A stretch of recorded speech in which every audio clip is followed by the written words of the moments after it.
lot of great guests on today's show. Remember, this show is dedicated to changing the narrative about Jackson, Mississippi. So we're going to be talking about all things positive, all things great, all things fantastic about the city of Jackson. And my first guest is Jackson State President Thomas Hudson. President Hudson, thank you for joining us. Hey, good afternoon. How are you? So listen, it's a lot going on at Jackson State. It's a lot going on at I'm exceedingly proud of my alma mater. I brag about it every day. So there's a lot of things that Jackson State has going on right now. I know there's a lot of good things that people want to hear about. But today officially starts homecoming.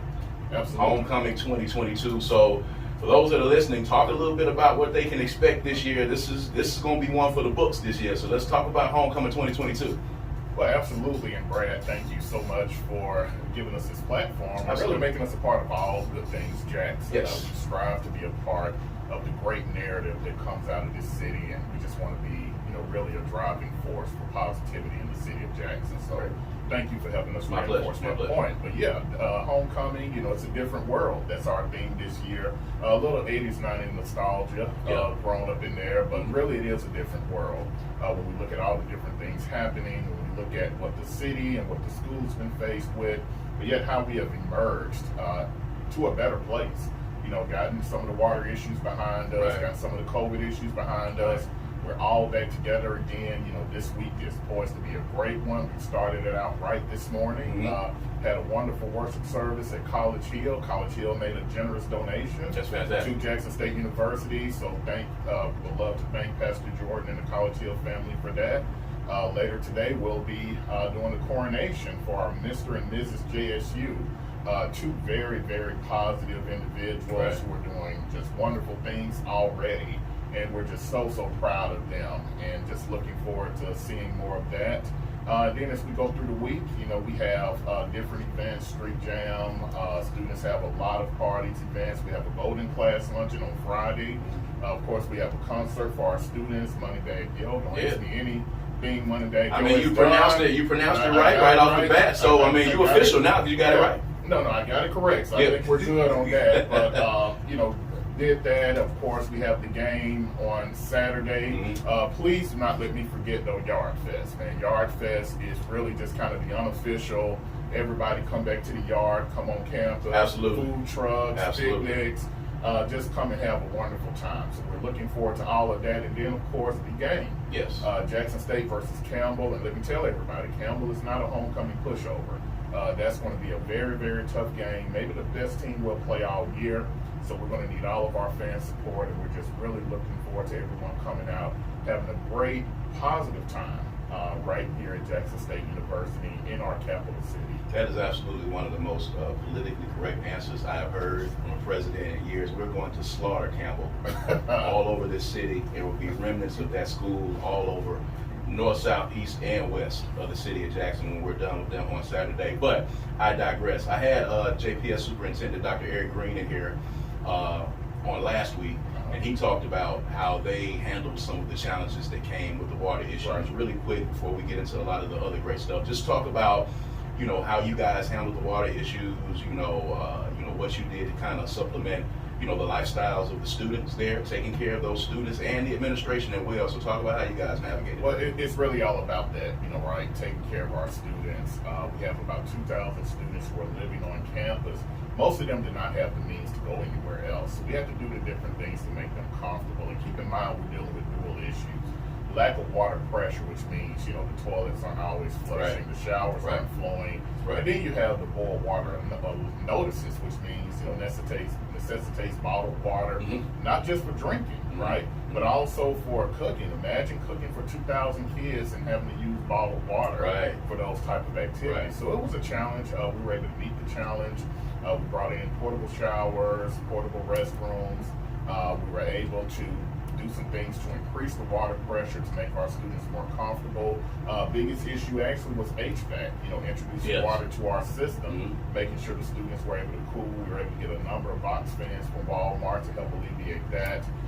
We also, again, brought in massive amounts of drinking water, very thankful to the community support, to the point where we were able to give some of that water out to our other community partners and really be a part of helping meet the need right here in the city of Jackson. So there's a lot of things we had to do to make our students more comfortable and continue to run the campus and continue to help students access their learning. Excellent, excellent. So real quick, let's talk about navigating in this Deion age. You know, he's about to be on 60 Minutes. He's had several other instances where he's got national press, Jimmy Fallon, a lot of those things, man. And we talked about this previously in a previous interview, but just talk about, you know, the impact that you were seeing as the president of Jackson State, the impact of having, you know, a personality and having, you know, someone with the presence of Deion Sanders and what that does for the brand of Jackson State University. Well, it helps our brand tremendously. You know, we all know that a successful sports program for any entity, and you're talking about in this realm, of course, being a university, collegiate athletics, can really help shine a positive spotlight and help your other programs by shining a positive spotlight on the university, really changing the perception of the place, of the city. And that's what all of this has done. And we're really thankful that it has really happened the way it's happened in terms of the exposure. You know, Good Morning America will be on campus this week, highlighting our homecoming. You talked about the 60 Minutes, Sports Illustrated. Literally every major outlet is descending upon Jackson State University, and they're certainly telling the Coach Prime story and just the great work he's doing with our football team. But they're also telling the overall story of Jackson State University and West Jackson, right? Positive stories, shining a positive light on an area that does not always get that coverage. Jackson State, we're just happy that we're doing our part to, again, be a positive force for the city. That's fantastic, and a positive force indeed. Now, a lot of people will say that, you know, Deion Sanders is just now shining a light on Jackson State University. The football team is the big story at Jackson State University. But for those who know this university, they know that, you know, long before, you know, a lot of the athletic accolades came about, you know, academically, Jackson State has been, you know, far and above many, you know, other colleges and universities in what we're doing. And recently we had Shirley to join an event at Jackson State University. She was a part of it. She came to speak just on the heels of her, you know, winning her first huge award for Abbott Elementary, and I thought the timing of that was perfect. But there were some scholarships that was at the crux of this event. So talk a little bit about the money that was raised in the event that Shirley Ralph came to and what that means for the university. Yeah, we're so excited about that event. That was the Married People's Luncheon, which raises scholarships, as you said, for our students. Prior to the event, we raised about $264,000 in scholarships, but on that day, we raised another $40,000+ just on that day through her own efforts. So over $300,000 in scholarships raised at that one luncheon. So very proud of that. And $300,000 is a lot. It's going to help a lot of students stay in school, help a lot of students access their learning, and that's what it's really all about. Everything we do and everything that you see really has a student focus. The end result is how can we do better by our students, either through programming, through scholarship money, shining a light so we can bring in more great students to Jackson State University. That's the end goal in everything that we do, and we're happy to see these various things. You know, Shirley Ralph, of course, we talked about Coach Prime. All of these things are helping us really shine a great light on Jackson State University. Fantastic. So recently, some more good stuff. It's a lot of things that you guys have going on recently. The World Bank signed over an MOU for you guys. Something very huge going on for the people that are listening. Tell them exactly what that's about.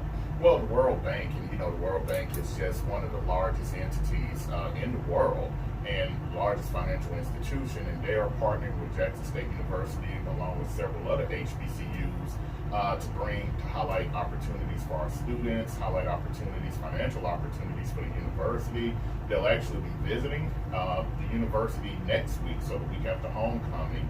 We will have a visit from the World Bank and their Deputy General Counsel, so one of their top officials will be on campus joining us. They'll be meeting with select students in the College of Business, talking about just different opportunities that are available through the World Bank.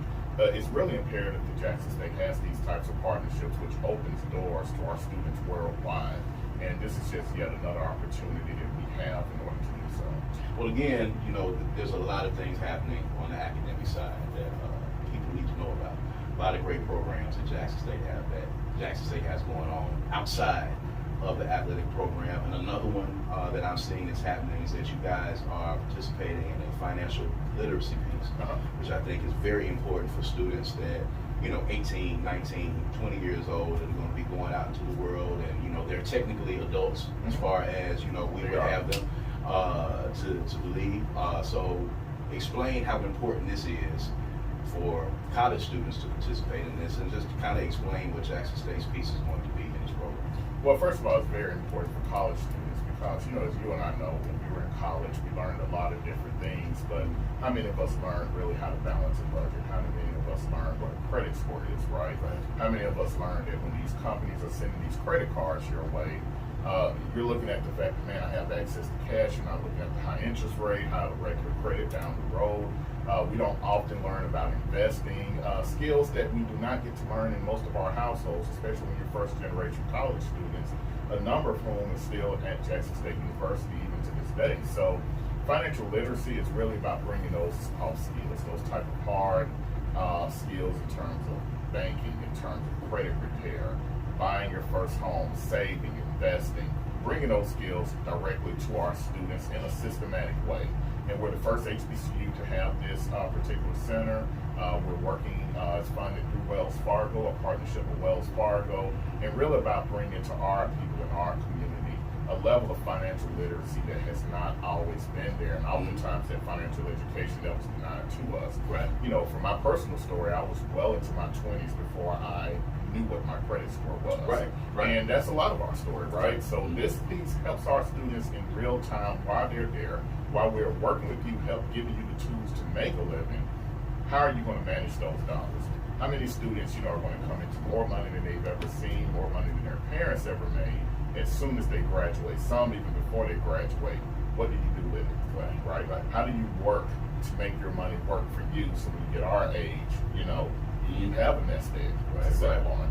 That's the goal here. And so that's what we're doing with the Financial Wellness Center. It's one of the things I'm most proud of under my administration, and it's something that we're going to see really spread to other HBCUs as well. It is so necessary when we talk about building wealth in our community. So I've got a question, and I've got a personal testimony when talking about credit, knowing your credit score at an early age. When I was on the campus, we would walk through the union every day, and there would be credit card companies set up as vendors in the union. I thought at the time that I was just collecting squeeze bottles from filling out these applications, and what I was collecting was crippling debt at that time. Got credit cards that I had no idea how to use, used them up, credit just went into complete shambles.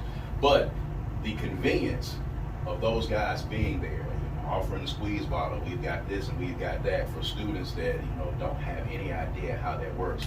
How is that working on the campus now? Are these companies allowed to come in and set up and kind of solicit students, or is there any other, distraction or enticement for students to get locked into these credit cards earlier as it used to be in years past? Well, now a lot of this stuff is online. It's online. So that's where the education piece comes. They're going to get to your students, whether you let them set up in the dining hall and the student center, which will place tight controls on that type of thing. But they have other ways to get to your students as well.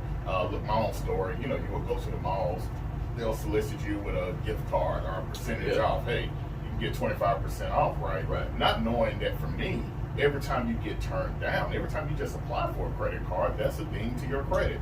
And a lot of people don't even know that.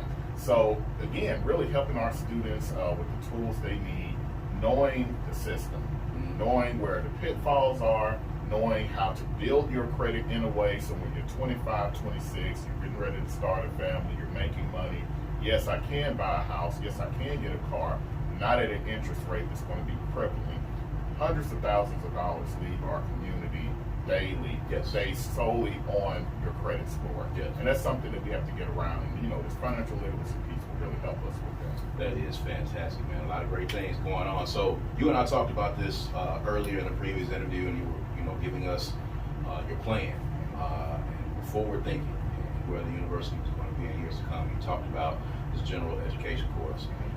Talk a little bit about that. And, for people that are listening, you say general education is this general studies. What is this exactly? What does this general education course mean for Jackson State? Well, the best way I can put it is general education is your first 2 years in college.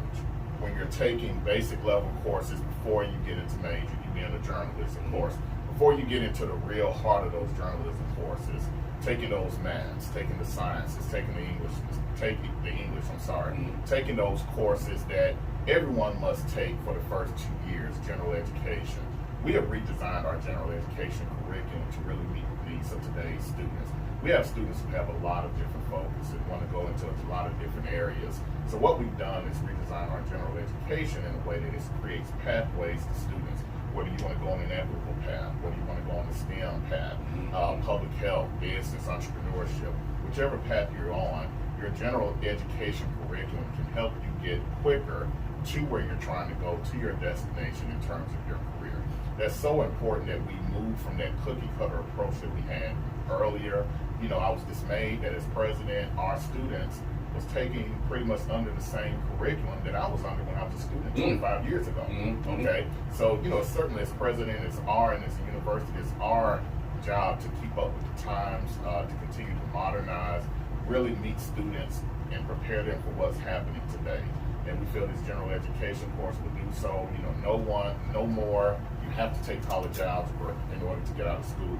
If that's not your path, maybe political statistics is a better. You're late. You know, removing some of those barriers to graduation, not letting students get so bogged down in general education. Only taking what they need. Taking what they need.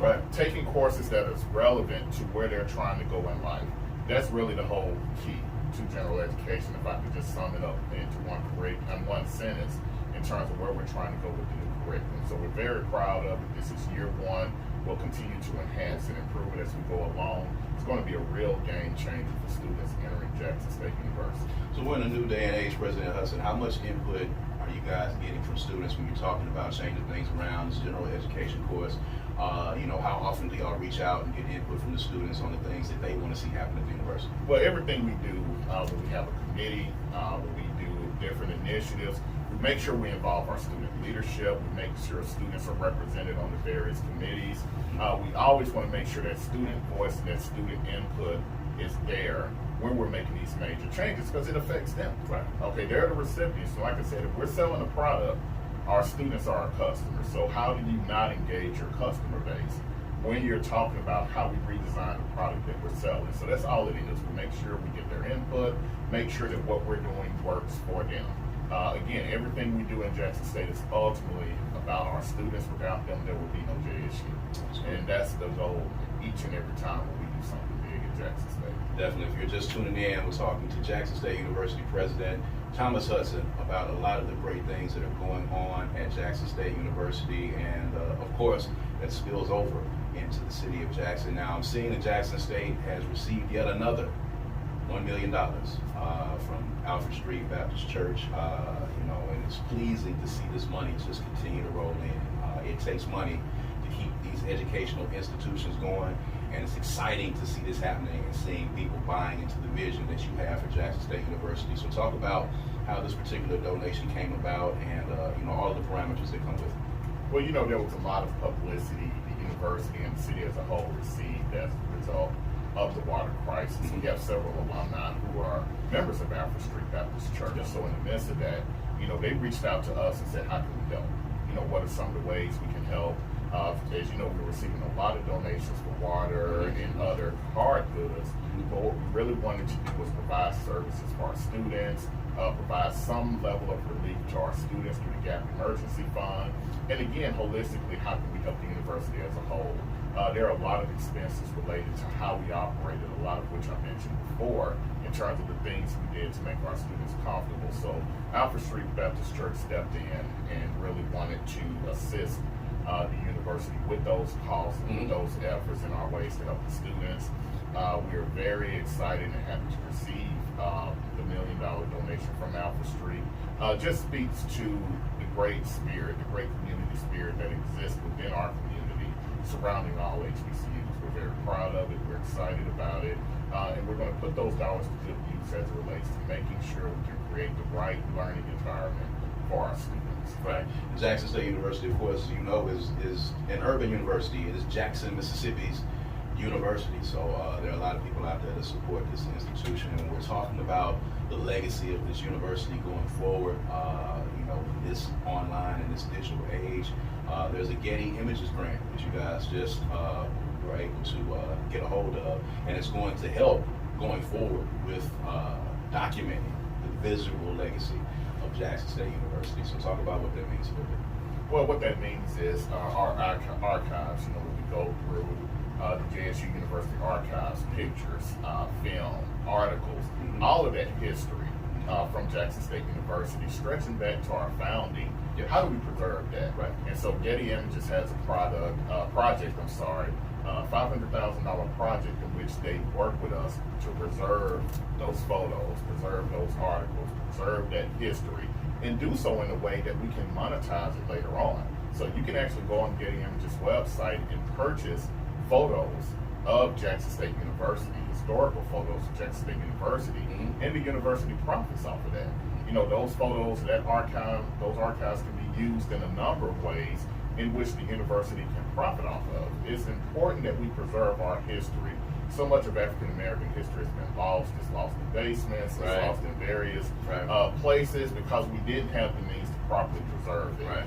What this grant does is it takes those things out of boxes, it takes them out of storage, puts them in a digital space online where everyone can access them, everyone can use them, and again, the university can profit off of that going forward in perpetuity.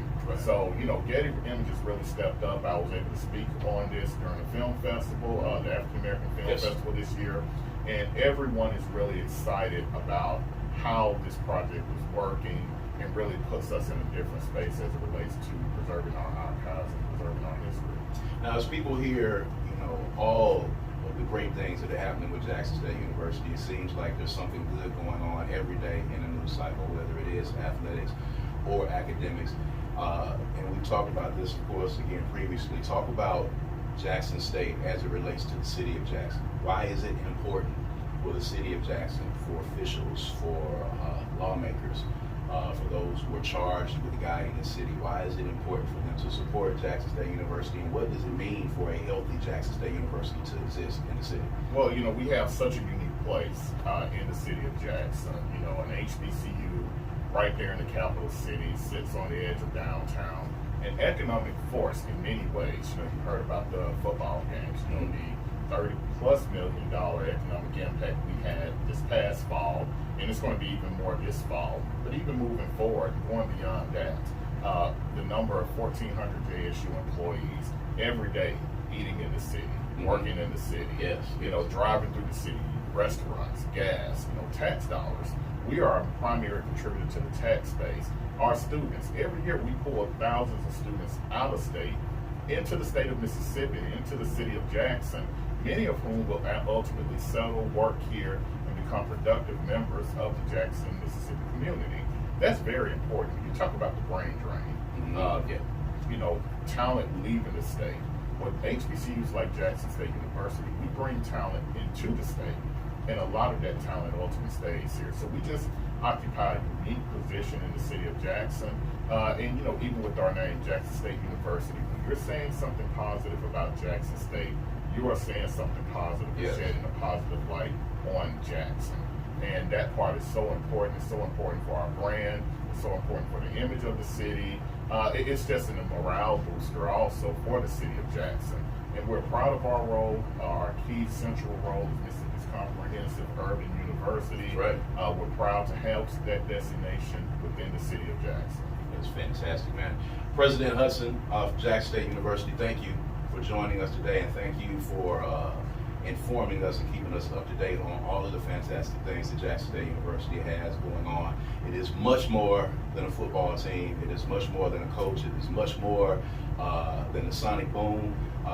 It is an academic giant out there, and it's absolutely great to hear these great things that you have going on and continued success in your tenure. And I got one question for you before we leave. That question is, are you swag?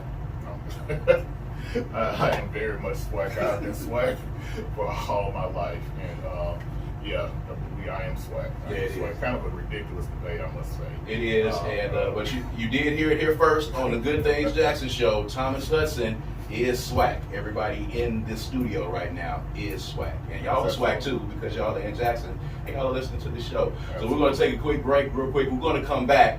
And we've got State Representative Ronnie Crudup, who is going to be joining us, and he's going to be talking about something fantastic that he just did in South Jackson for the kids in South Jackson with this amazing gymnasium that they have put together out there. And he's going to talk about how long it took for this dream to come to fruition, and it is definitely Good Things Jackson. So we want to give him the platform to talk about that right here. So y'all stick with us. This is Good Things Jackson. We'll be back in about